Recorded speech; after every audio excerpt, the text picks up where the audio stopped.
भक्त के बस में आकर के, भगत के बस में है भगवान। दुनिया में अगर रिश्ता कोई है, सबसे बढ़िया रिश्ता बताऊं क्या है? ये रिश्ता कभी खराब नहीं होता है, ये रिश्ता कभी बिगड़ता नहीं है। देवरानी जेठानी, नंद भौजाई, भाई भैया, मामा मामी, नाना नानी, ताऊ चाचा फूफा, जितने भी दुनिया में रिश्ते बने ना, ये सब नकली, ये केवल कहने मात्र के हैं। इन रिश्ते में खटास आती, मिठास आती, लड़ाई होती, बुराई होती, भलाई होती, तमाम बातें पैदा हो जाती हैं। लेकिन प्रभु कहते हैं एक ही ऐसा रिश्ता है दुनिया में, वो कौन सा? जिसमें कभी कोई लड़ाई ही नहीं होती। बोले सबसे अधिक भक्ति करना ता। आप भक्ति करने लग जाओगे, दुनिया में सारे रिश्ते प्यारे हो जाएंगे, आपके सभी रिश्ते प्रिय हो जाएंगे। और बाकी ये कोई रिश्ता ज्यादा दिन नहीं टिकता है। भक्ति का ही एक ऐसा रिश्ता है, वो अंत तक आपका साथ देता, और मरने के बाद में भी वो आपका साथ देता है, मरने के बाद में भी। और नहीं तो बीच वाले मालूम क्या है, मैं बताऊं। एक दिन एक श्रीमान जी आपस में बात कर रहे थे, दो जने थे, एक जोड़ा था।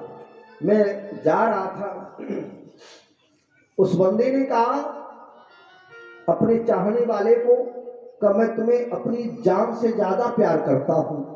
हमने कहा देखो ये सरासर झूठ बोल रहा है।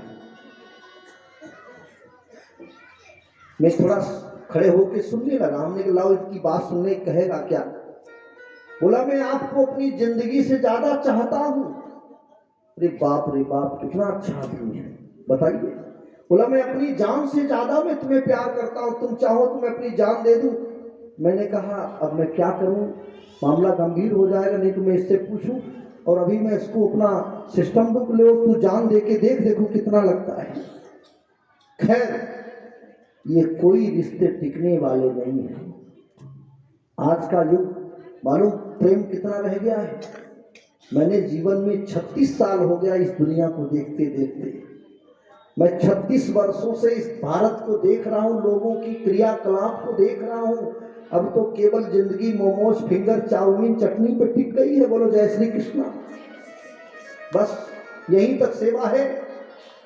आइए डेट पर चाउमीन खिला देंगे, टिक्की खिला देंगे, पानी पूरी खिला देंगे, मोमोज खिला देंगे, बस काम खत्म।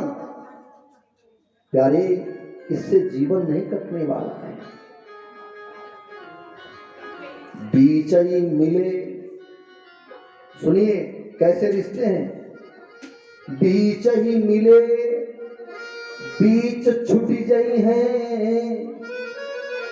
भैया जिस पति के साथ में आपका विवाह होता है, जिस पुरुष के साथ में आपकी शादी होती, भैया ध्यान देना हमारे लखनपुर के वासियों, जिस स्त्री के साथ में आपका विवाह होता है, 7 फेरे लगते मंडप में, वो तक तो पूरा साथ नहीं दे पाती है। तो तुम ये कैसे कह सकते हो कि हम तुमको जिंदगी भर तुम्हारा साथ देंगे? लगेगी ठोकर, काम तमाम हो जाएगा, कभी कोई साथ नहीं न आया है और ना ही जाएगा। हमारे स्वामी जी कहा करते हैं, बेटा बीचई मिले। भाई रिश्ता नाता शादी ये बीच में तय हुआ ना। 20 साल के हो गए तब कहीं कोई मुलाकात हुई क्या? संग में पैदा थोड़ी हुआ ना। बीचई मिले बीच छुटी गई हैं, अंत समय कोई काम ना आई है। अंत में काम क्या आता है भैया ये जान लो। और जिंदगी में हजारों का मेला जुड़ा, जिंदगी में हजारों का मेला जुड़ा। और हंस जब जब उड़ा तब अकेला उड़ा, जिंदगी में हजारों का मेला जुड़ा, जिंदगी में हजारों का मेला जुड़ा। हंस जब जब उड़ा तब अकेला उड़ा, जिंदगी में हजारों का मेला जुड़ा।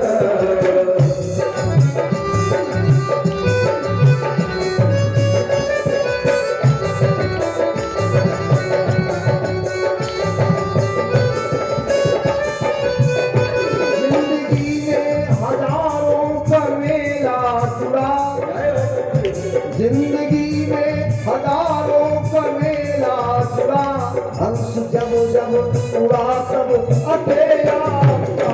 जिंदगी में हजारों का मेला लगा, हंस जब जब उड़ा तब अकेला उड़ा। और देखिए एक जैसा कुछ रहता ही नहीं है, नाम बचपन रहा ना जवानी रही,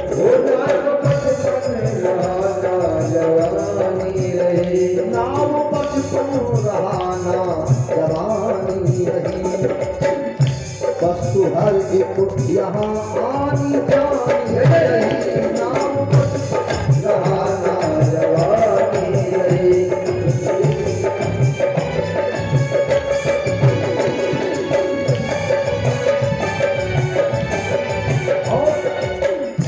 भैया मैं हाथ जोड़ के निवेदन करूंगा, ना वो राजा रहे ना वो रानी रही, ना वो राजा रहे ना वो रानी रही, याद करने को उनकी कहानी रही।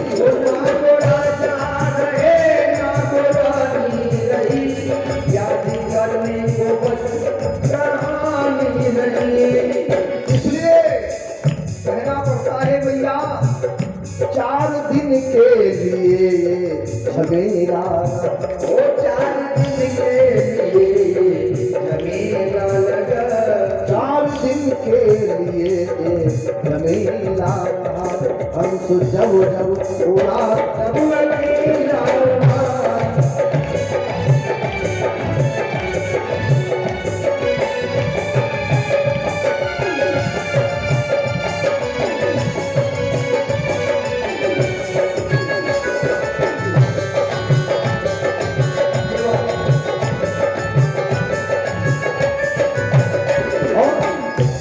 निवेदन करना है क्या, ठाठ सारे हमारे सबके ठाठ वाट यूं ही पड़े रह गए, ठाठ सारे पड़े के पड़े रह गए, कोठी बंगले खड़े के खड़े रह गए, सारे पड़े के पड़े रह गए, कोठी बंगले खड़े के खड़े रह गए।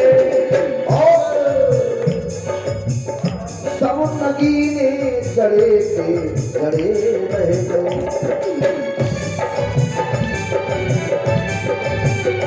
हीरे मोती जड़े के जड़े रह गए, सब नगीने लगे के लगे रह गए।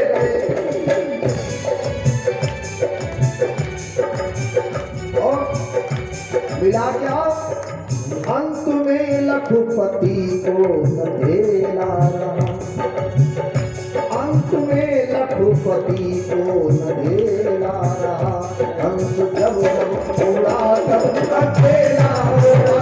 जिंदगी में हजारों का मेला जुड़ा, हंस जब जब उड़ा तब अकेला उड़ा।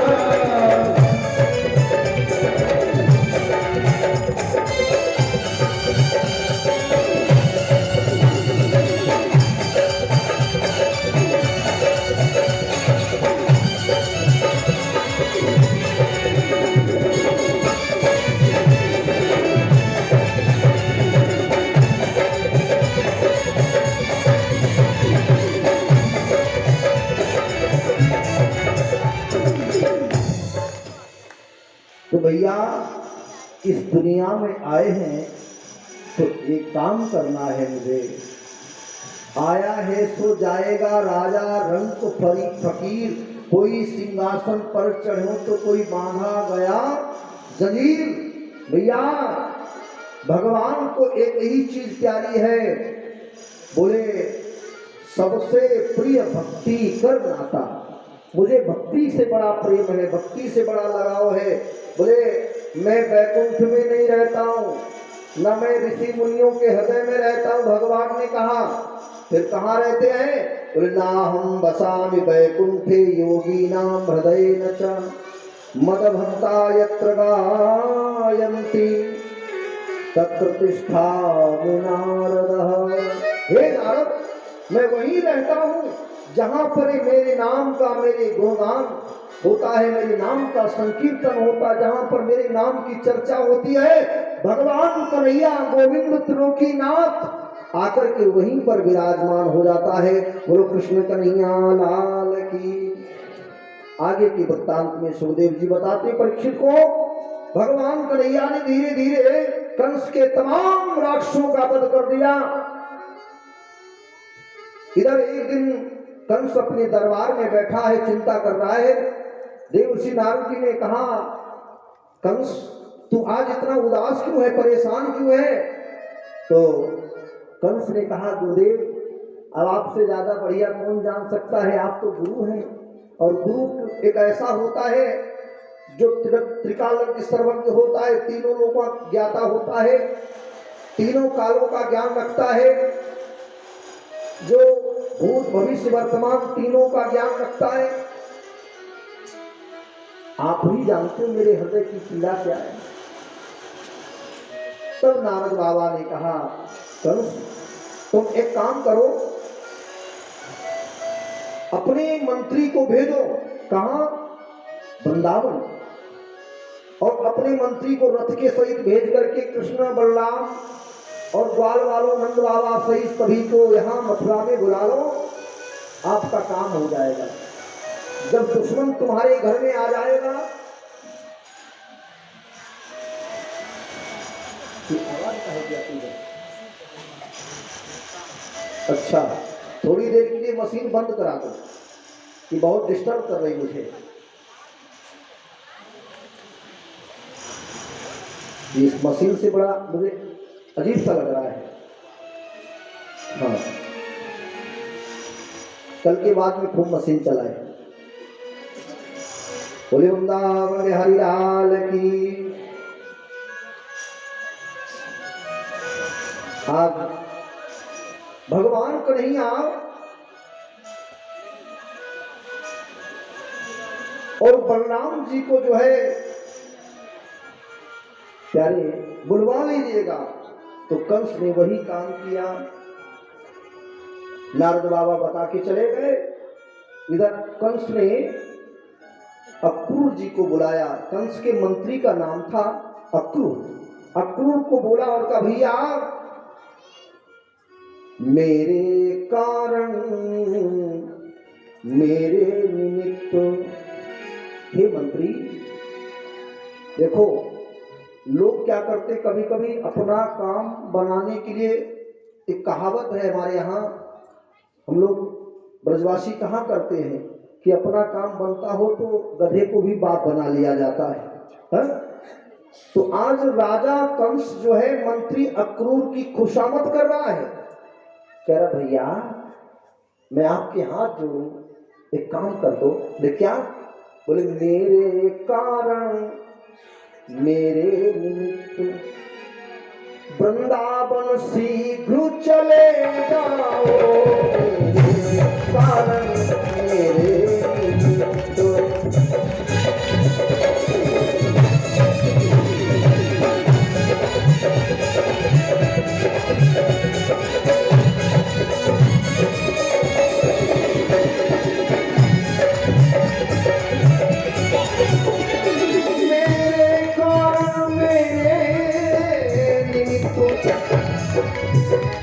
वृंदावन शीघ्र चले जाओ, और श्री कृष्ण और बलराम सहित, श्री कृष्ण और बलराम सहित तुम मथुरा नगरी ले आओ।